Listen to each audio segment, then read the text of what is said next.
Em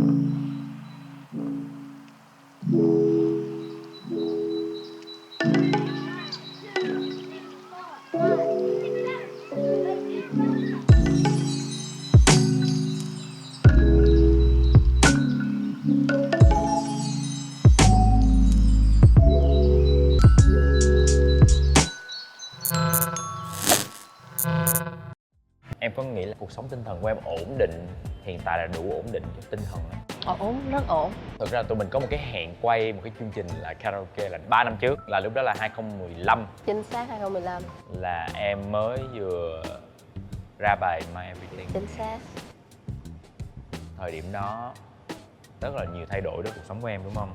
Một chút lúc mà em bắt đầu xuống Sài Gòn khởi nghiệp á, là em có khoảng 3 triệu của mẹ cho dằn túi. Mẹ em là một người không bao giờ bảo bọc, theo một kiểu là thôi con phải ở nhà này kia, mẹ cho em đi, mẹ cho em làm bất cứ gì em muốn. Nhưng trước khi đi mẹ có nói là nếu như mà sau này có thất bại hay cái gì không bao giờ được đổ lỗi cho mẹ, tại vì cái quyết định con đi là của con quyết định,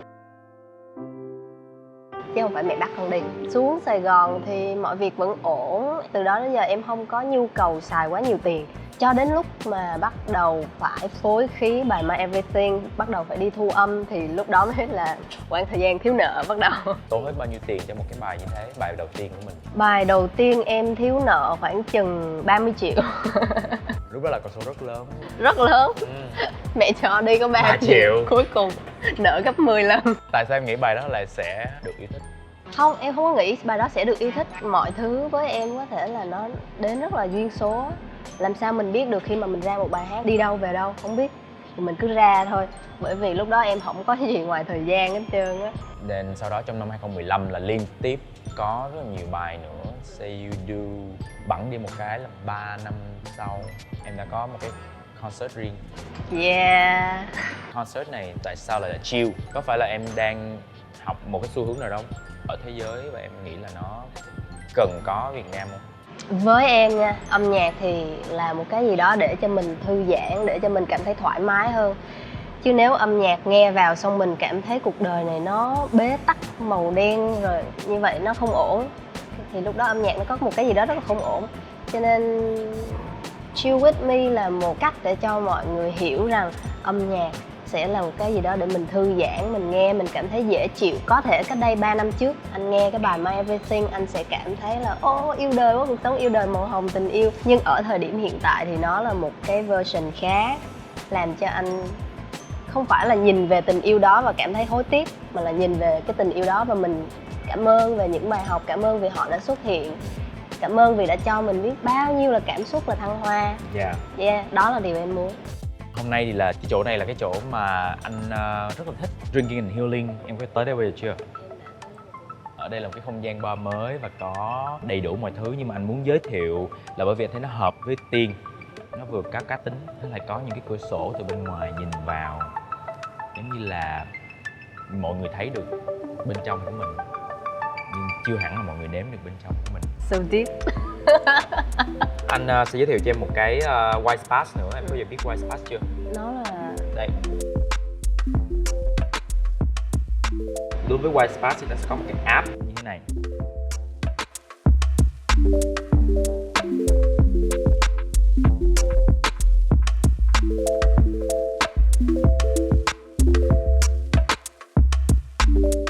Khi mà em scan xong thì em sẽ được một chai rượu free, tùy cái gói của em đang mua là gì.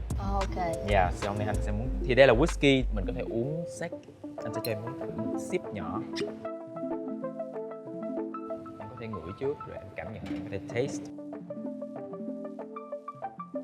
Chính xác là bao nhiêu độ vậy? 40 độ.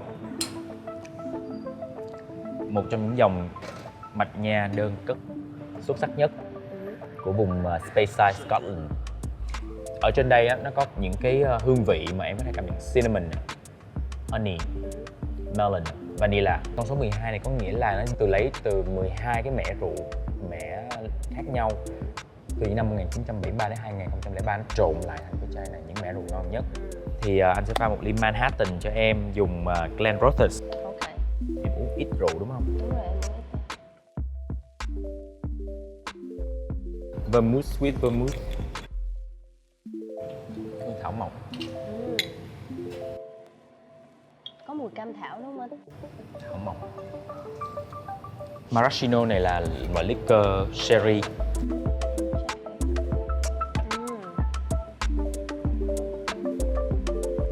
Anh lén học này là nè. Thì anh thích giống như là mỗi nơi mình đến mình học một người, xong rồi mình về ghi chép lại. Cuối cùng Fernet Amaro. Cái công thức này nó sẽ ấm áp tại vì cho những người mà thích uống rượu, nó sẽ ấm khi mà vào kiểu mùa đông á. Toàn bộ những cái này đều là có rượu hết. Thơm á. Anh nghĩ là tới một ngày nào đó em sẽ cảm nhận được, em sẽ thích. Em rất là sợ cái cảm giác khi mà mình thích cái gì đó mà mình bị lệ thuộc nó. Nếu mà mình thưởng thức cái gì đó, thưởng thức cùng với bạn bè, anh nghĩ là sẽ đỡ hơn. Mình bị distract bởi những cuộc nói chuyện, một cái lý do, chứ mình đừng có uống một mình hay đừng có làm gì đó một mình. Chính xác. Mình sẽ bị cuốn vào nó mà mình không hay.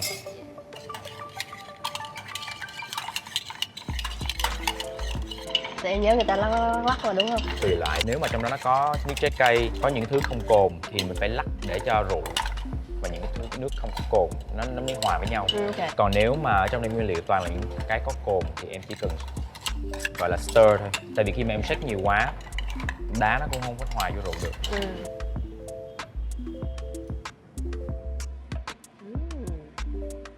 Bữa mà anh mời em tới đây tham gia cái này á, em có nói với anh là em không bao giờ uống rượu nhớ không? Nhẹ nhàng thôi, nhẹ nhàng thôi. Nhẹ nhàng thôi mà giờ em thấy em cười rồi nè. Em hãy thử một Vời, cái sip và em cảm nhận cái vị ngọt trong đó.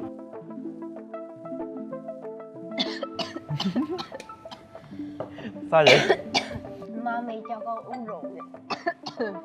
Em đâu còn bé thơ gì đâu Tiên. Sao? Gì vậy?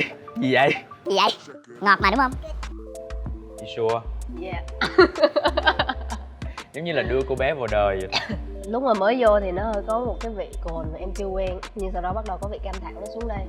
Ngày 12 vừa rồi, giống như là khi mà em làm show với những cái người bạn của em như thế, anh thấy đây là một trong những cái show mà em nói là em chỉ muốn có một cái số lượng khán giả nhất định thôi. Tại sao? Theo cảm giác của em, nếu em đặt em là một người khán giả để đi nghe nhạc, để relax, em sẽ chọn một cái không gian vừa đủ. Nhiều lắm là 1.000 người. Nếu như mà nhiều hơn 3.000 người, 5.000 người thì em lại đưa tất cả mọi người ra sân vận động rồi. Nhưng nếu ra sân vận động thì mình chỉ có quẩy thôi, nó không thể nghe nhạc chill được. Cho nên là thôi, mình nên biết mình, biết ta. 1.000 người với em đã là quá đủ rồi. Trong cái album mới này là có bao nhiêu bài? Tổng cộng là 11 bài. Cái phong cách của album mới này nó sẽ khác như thế nào với Tiên Tiên của những năm đầu tiên? Ngày xưa thì em làm theo mọi thứ đều là acoustic, và sau đó nếu như mà có thì là những bản remix để quẩy ngoài sân vận động đó. Còn ở trong album này tất cả 11 bài đều phối theo chill hop để mọi người relax, để mọi người cảm thấy thoải mái á. Tại sao lại có sự thay đổi này?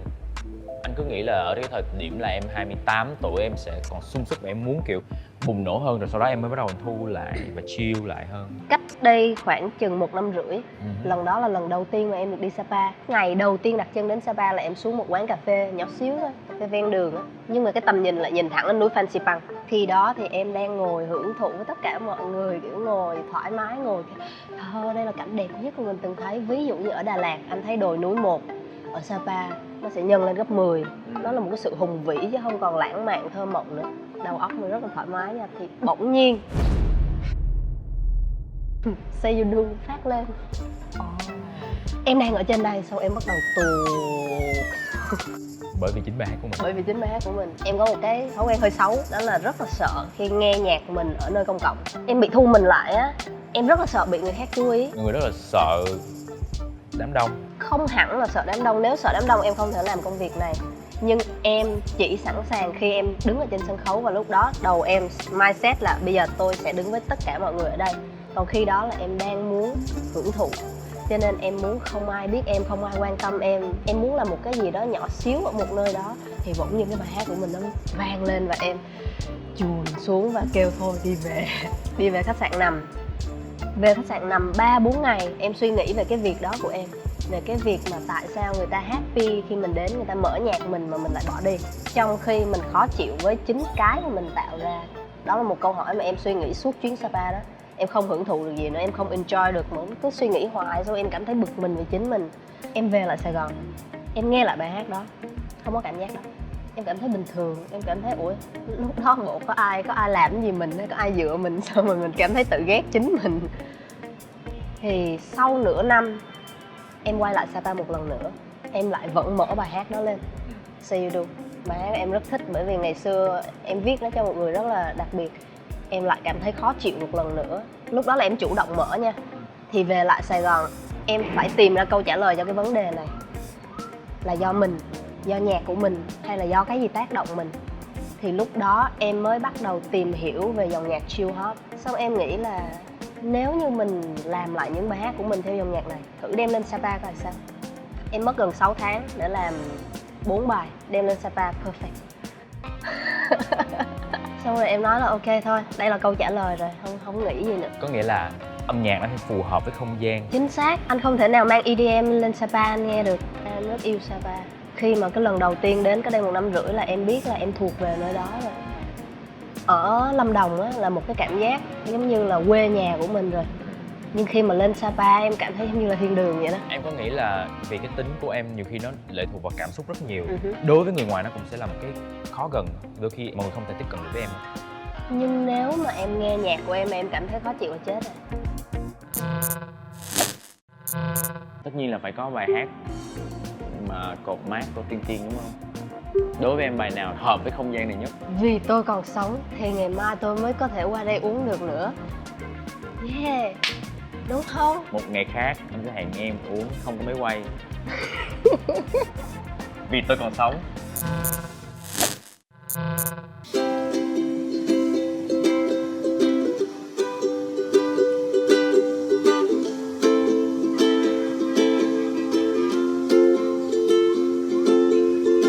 Khi xưa ngây thơ dại khờ tôi hay chê bai mình ngu si, rằng không biết làm gì, không biết cần chi, không biết mình là ai.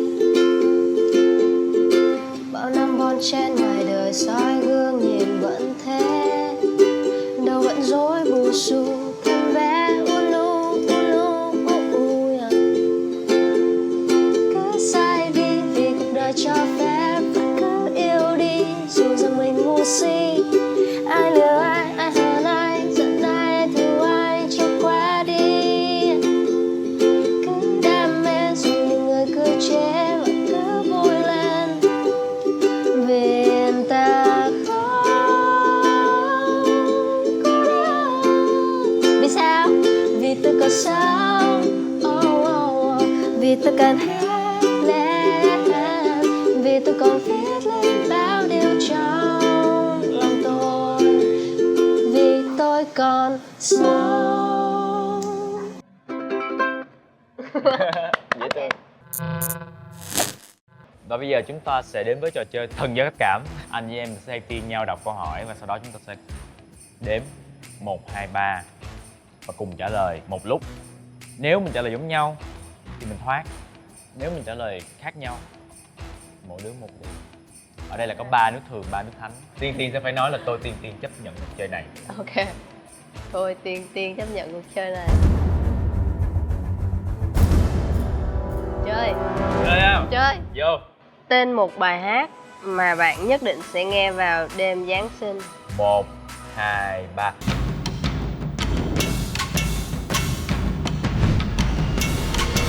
All I want for Christmas is you. Hay vậy? Dễ thương, em thích bài đó. Em vậy. Kinh điển.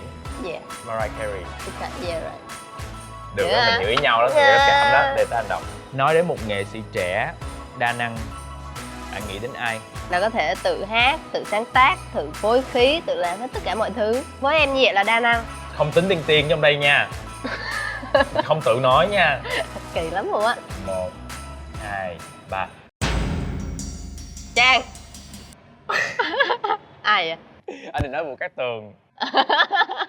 Với em thì Trang tự sáng tác, tự phối khí, tự làm tất cả mọi thứ. Nếu mọi người gọi Trang là một nghệ sĩ indie thì có thể tự làm hết tất cả mọi thứ, cho nên sẽ không có trợ lý hay quản lý. Một ca khúc mà mọi người nghĩ rằng nó là bước ngoặt trong sự nghiệp âm nhạc của Tiên Tiên. 1, 2.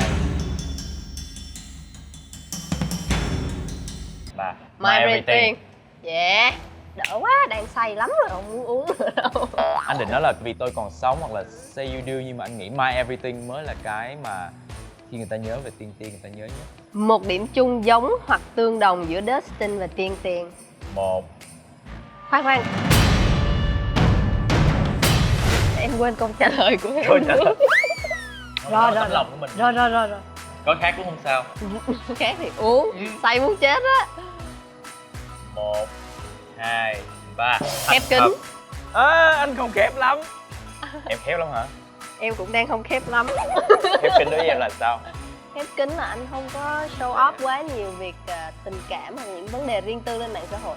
Ví dụ hôm nay anh ra đường anh gặp một anh tài xế đó khó chịu với anh không bao giờ lên mạng xã hội và hôm nay tôi gặp một anh tài xế và anh tài xế đó khó chịu với tôi thật là ghét cuộc đời, tôi thật là ghét tài xế. Yeah. Mạng xã hội là không phải cái nơi mà mình Xả. Với anh là như vậy. Anh không có. Đó. Cách đây vài năm thì anh có. Và bắt đầu mình thấy cái chuyện đó, bắt đầu nó không có giúp ích được gì cho mình hết. Chính xác. Còn anh trả lời là thành thật là bởi vì anh thấy Tiên có một cái gọi là Tiên sao Tiên để dạy. Rất là khó để moi cô gái này. Và cô gái kiểu có nhiêu để ra hết vậy thôi, chứ không bao giờ phải vẽ lên những cái khác. Ví dụ anh tắt hết máy quay đi, em thành thật cho anh nghe tới sáng. Anh Giang, không có được, vậy là mai mốt phải cho uống trước, bây giờ uống. Vô. Anh là cái gì vậy? Thánh.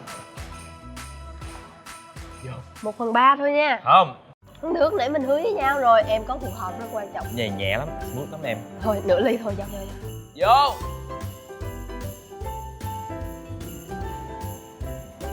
Hồi đó em qua nhà bạn em, xong rồi mẹ bạn em mời em uống bia. Em không uống được. Xong rồi cô đó leo em. Em tổn thương tới giờ, không có gì đâu mà leo. Xong từ đó em sợ tới giờ luôn.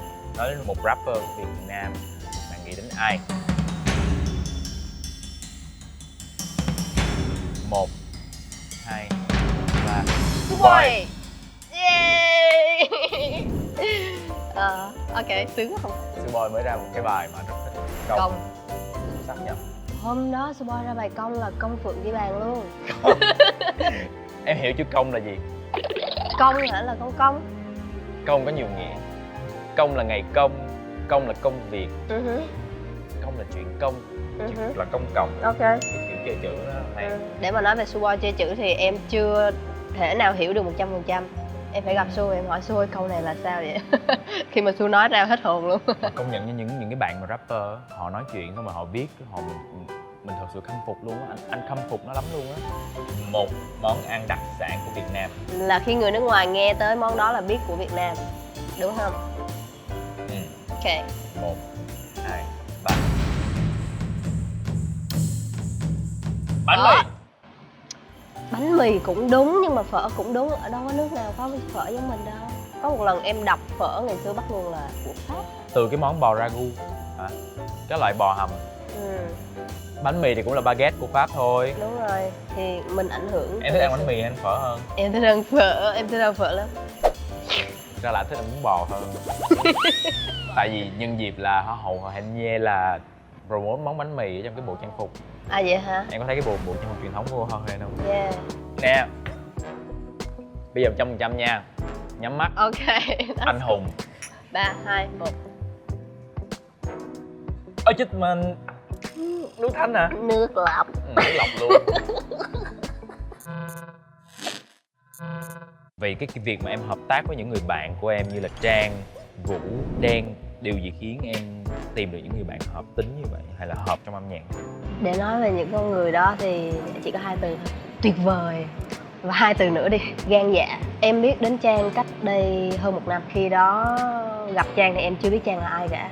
Thì bạn em mới bắt đầu mở nhạc của Trang, xong em mới kêu wow, học ở đâu, chính xác là phải học ở đâu. Thì em mới bắt đầu file down ra thì bạn này học nhạc ở bên Anh. Em mới bắt đầu dành thời gian cho bạn này nhiều hơn, nói chuyện xong rồi tìm hiểu ký ức của bạn này như thế nào, có cái gì đó trùng khớp với em hay không. Nhưng mà tại sao em cảm thấy rất là thích nói chuyện với bạn này. Sau một thời gian tìm hiểu thì bọn em mới viết chung một bài đó là Chắc Anh Đang. Là lúc đó là lúc mà em gỡ rối cho vấn đề của cá nhân em. Khi mà nhìn lại cái quá trình của các bạn đó, Đen, Vũ, Trang dám tổ chức một show diễn 3.000 người bán cháy vé. Quá gan dạ, quá tuyệt vời. Thế thì tụi mình khi mà làm cái show vậy thì em có nghĩ đến chuyện là tôi phải đầu tư vốn như nào, hay là tụi em phải tìm tài trợ hay là sao? Ở thời điểm hiện tại của em thì nhà tài trợ là Venue, còn em không có nhãn hàng để tài trợ chi phí để mình thuê này kia, bọn em tự Vậy cái xử. nguồn thu chính như thế nào của một nghệ sĩ? Bán vé. Ngày xưa em đi diễn event á, một event em sẽ được một số tiền như vậy, em chỉ cần lên hát 3 bài, mở beat 3 bài xong đi xuống. Quá đơn giản. Đến một thời gian em cảm thấy cái việc đó nó quá nhàm chán, thì em mới đặt ra một câu hỏi là mình phải làm gì đó để cho mỗi lần mình đi làm mình cảm thấy hứng thú hơn. Thì em bắt đầu tò mò về cái live looping. Một mình em sẽ tự chơi tất cả các loại nhạc cụ. Đó là em có cái series Chill With Me trên YouTube đó. Nhưng mà ở nước ngoài những bài hát của họ, ngoài việc là bán những cái bản, hồi xưa là mình bán CD, còn bây giờ thì mình bán digital, đó là cái nguồn thu chính. Em có nghĩ là ở đây mình bị bóc lột, họ không trả đủ số tiền cho nghệ sĩ? Nếu mà dùng hai từ bóc lột thì nó cũng không đúng, nhưng mà Bởi vì em mong là sau thời gian nữa, trong tương lai nữa thì sẽ có một cái con số nó nhiều hơn cho nghệ sĩ.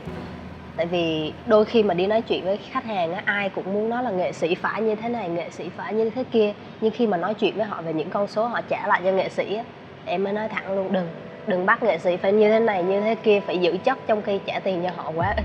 Họ sẽ sống như thế nào? Thì ví dụ nha, Vũ Cát Tường ký kết với lại Universal, khi đó những cái bài hát của bạn ấy sẽ được Universal phân phối toàn thế giới chẳng hạn.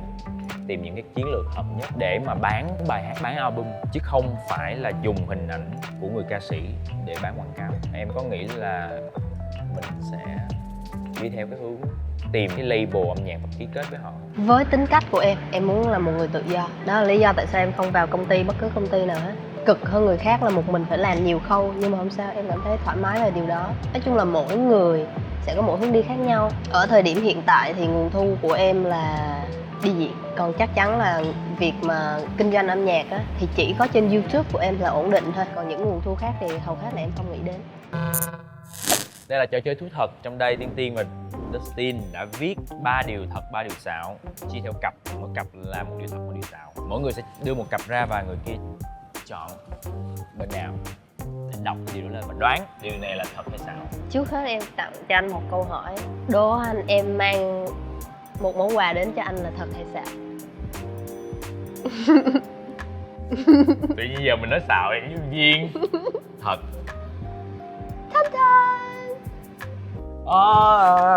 Dễ thương quá. Ồ, cassette hả? Cassette Wow. USB. So cute, thank you. Hồi nãy mà anh mà nói xạo là em cũng không cho anh. Cái này có bao nhiêu cái? 400 cái bản Christmas and 100 cái limited màu đen. Như thường lệ, hãy nói rằng tôi chấp nhận luật chơi này, và nếu mà em đoán sai thì em uống, nếu em đoán đúng thì em uống. Bây giờ mình đã có 3 ly thường, 3 ly thánh, mức độ đã giảm đi 50%. Nhân đây cũng cảm ơn Dustin, vì Dustin biết em không uống giỏi cho nên đã giảm. Em muốn đoán trước hay là em muốn được đoán? Em nhường anh chứ. Anh sẽ chọn bên đây. Anh chọn bên đây. Rồi em đọc câu đó ra, anh sẽ có 60 giây để hỏi em liên tục về những cái điều đó, xong rồi anh mới quyết định là em nói thật hay nói xạo. Ok. Tiên thích đua xe. Em thích đua xe gì? Xe hơi. Em đua ở đâu? Ở Bình Dương có một chỗ gọi là Đại Nam. Ở Yeah. trong Đại Nam có khu đua xe hơi. Tại sao lại thích đua xe hơi? Tại vì em cảm thấy thích tốc độ. Anh nghĩ là em thích đua xe mô tô á chứ. Làm sao em chống chân tới được? Em chạy xe gì? Xe số hay là xe... Xe số. Em học từ hồi nào? Em học từ lúc năm em 21 tuổi. Em có chiếc xe nào mà đang đua không? Em có, nhưng mà nó không phải là xe số mà nó là xe tự động. 1 giờ sẽ có set đua xe, thì 1 giờ đó phải có đủ 7 người vô, thì khi đó Mà sao phải là 7 người? thì ở đó nó có cái lane 7 người thôi. Cho 7 chiếc thôi mà. Tiên thích đua xe là đúng.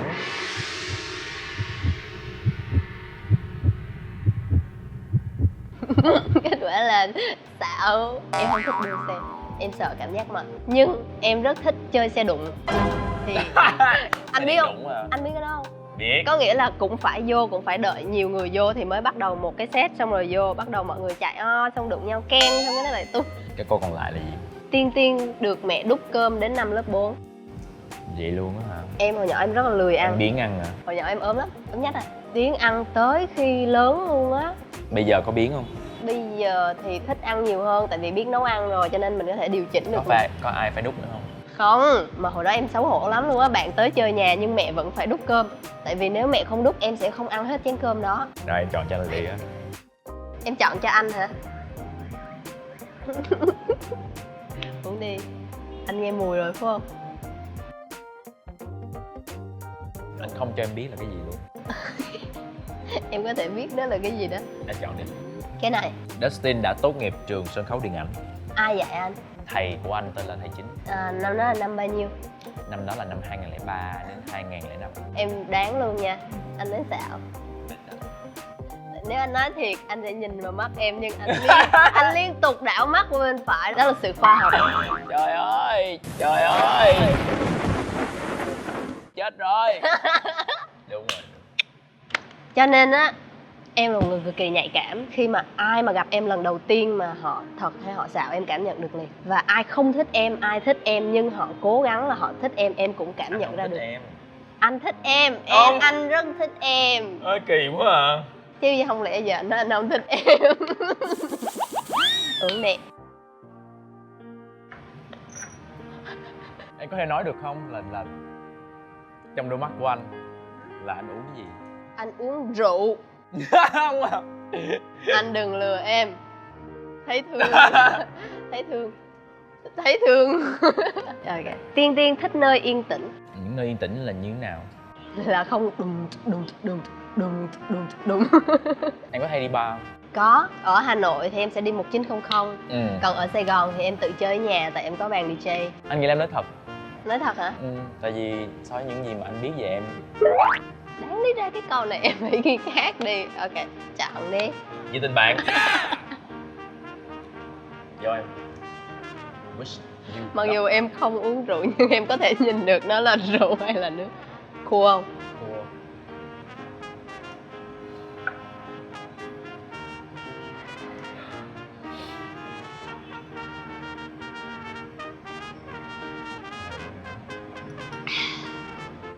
Là rượu.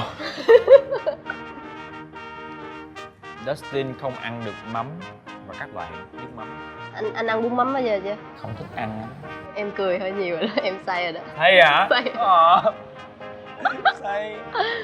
Mới có chút xíu rồi say rồi. Em dễ bị gục lắm. Anh nói Không biết xạo. nào. Anh nói xạo đúng không? Nó xạo. Anh nói xạo hả? Ừ. Vậy là em thoát đúng không? Bể bánh. Em thoát. Không, tại hồi nãy lúc mà nó nói anh lại đảo mắt đi nhìn lung tung. Em sẽ... Em cứu anh đó. Nước. Em biết mà, em có Thực trick. ra là còn 2 ly nước không mà. Bây giờ em còn một cặp, anh còn một cặp. Em có muốn là mình một ly một ly kia. Ok. Và chúng ta đã refill lại 2 shot cuối cùng. Đây là 2 shot tự thần mà phải che lại bởi vì hai đôi mắt này quá ghê gớm mới nhìn thấy được đâu là nước thường và đâu là nước thấm. Này, Dustin đã học 12 năm tiếng Pháp. voulez-vous avec moi ce soir? Ừ, tiếng Pháp đó. Đúng rồi đó, em nói đúng rồi đó. Dịch đi. Bạn có muốn ngủ với tôi đêm nay không? Oh, it's perfect. Yeah. Cái câu này ai cho nói ra ngoài mấy quán rượu ai cũng nói được. Ok. Bisous. Bisous là... Anh nói sao? Uống đi. Anh nói thật, je parle français. Ok. Et vous, comment ça va? Ok. Ça va bien, merci. Ok. Anh nói thiệt là anh học 12 năm tiếng Pháp. Rồi. Nhưng bisous tại sao không biết? Anh giả vờ. Bisous là gì? Bisous là hôn. Đúng rồi, vậy thì em uống thôi. Bên phải của em hay của anh? Bên phải này nè. Rồi, bên phải ha. Đúng rồi. Ủa khoan, cái này đám cưới mà. Không sao. Mất duyên làm sao? Mất duyên hả? Có cưới không? Em sợ anh mất duyên á. Không, anh không có cưới. Me too. Em vậy 30 năm sau mình không cưới mình gặp nhau đi. Mình xây cái am. Ok. Ah, Merry Christmas, Happy New Year. Oh. Merry Christmas. Em quý anh lắm á. Anh còn nhớ cái đợt mà mình quay xong rồi anh chở em mình đi ăn gỏi cuốn. Dạ. Em nhớ ngày xưa khi mà em chưa là gì hết, em lại mời anh, làm sao em mời anh ha? Hình như em chỉ vô random nhắn tin cho anh. Mình quay MTV Thích Mê. Đúng rồi. Sau đó em mời anh đóng MV Giữ Em Đi và Dustin không nhận tiền. Chắc là vì đẹp trai cho nên tự tin cho nên không thèm lấy tiền. Cho nên có. không phải vì anh không lấy tiền mà em lại nhớ cái điều đó, nhưng em nhớ điều đó bởi vì lúc đó em chưa là ai hết, nhưng anh vẫn đồng ý tham gia với em. Anh thích những người bạn, những người nghệ sĩ mà có chất và có tâm với công việc thôi. và anh sẽ sẵn sàng hỗ trợ họ nếu mà họ cần mình giúp đỡ trong cái khả năng của mình. Tại vì anh nghĩ tới một ngày nào đó anh cũng sẽ cần họ.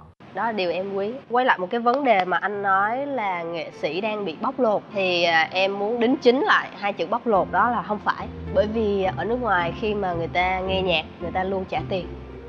Nếu không trả tiền, người ta sẽ phải chấp nhận nghe quảng cáo. Đúng. Ở Việt Nam, anh phải cho họ thời gian để họ làm quen với việc đó. Bởi vì ngày xưa đến giờ kể cả em, mình đều nghe nhạc miễn phí, đều download miễn phí. Nhưng nói thẳng ra ở thời điểm này download đó là download lậu.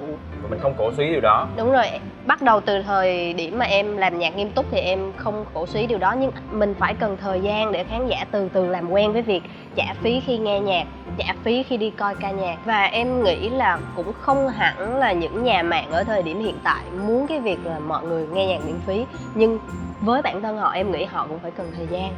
Ai cũng phải cần thời gian, nhà mạng cần thời gian, khán giả cần thời gian, và ngay cả nghệ sĩ cũng phải cần thời gian để thay đổi cái tư duy đó. Cho nên là thôi, cứ cho mọi người thời gian đi, đừng có bắt mọi người phải thay đổi liền. Nhưng mà trước tiên thì anh nghĩ là ở thời điểm này là đã có rất nhiều những cái bạn giống như em đã quyết liệt khi mà nói là ok, tôi sẽ làm nhạc, tôi sống bằng nhạc chứ không phải là bằng quảng cáo.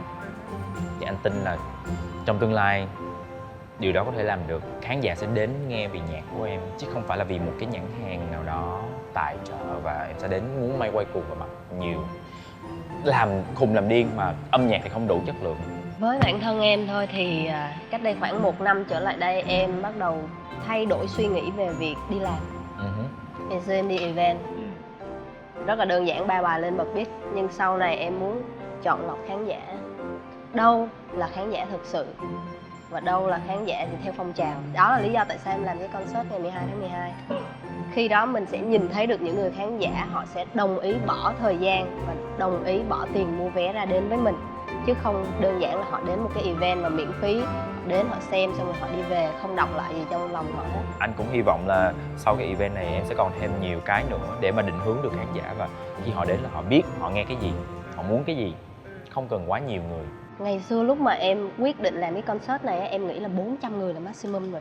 Bởi vì em chưa bao giờ bán vé. Khán giả của em hầu hết đều là đến event xem.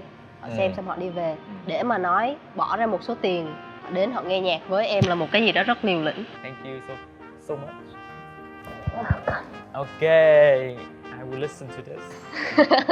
Nhớ cho người yêu nghe nữa nha. Yeah, okay, sure. Biết yêu anh không? Không. Đây được giới thiệu sau. Bye bye. This is my story. Tiên đã tới đây một lần và Tiên không nghĩ là ở buổi hôm nay có thể là do không có khách, cho nên là Tiên cảm thấy Drinking Healthy bắt đầu đặc biệt hơn, ấm cúng hơn. Chưa bao giờ thấy Dustin làm nước, nhưng mà sau đó thì bắt đầu ổn định hơn sau cú sặc. Sau cú sặc thì Tiên lại cảm thấy là có một chút gì đó cam thảo ở đây và Tiên có thể giữ lại được cái đó.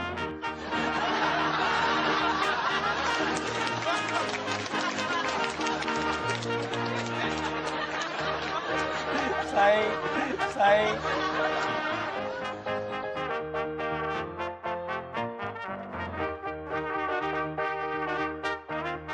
Sau khi xem chương trình của Dustin, mọi người hãy ấn like và subscribe ở dưới. Và Tiên mong là anh Dustin sẽ có nhiều format chương trình hay hơn nữa. Không có nghĩa là cái này không hay nha, cái này là perfect rồi. Nhưng nếu trong tương lai có nữa, hãy mời Tiên, nhưng bớt uống rượu.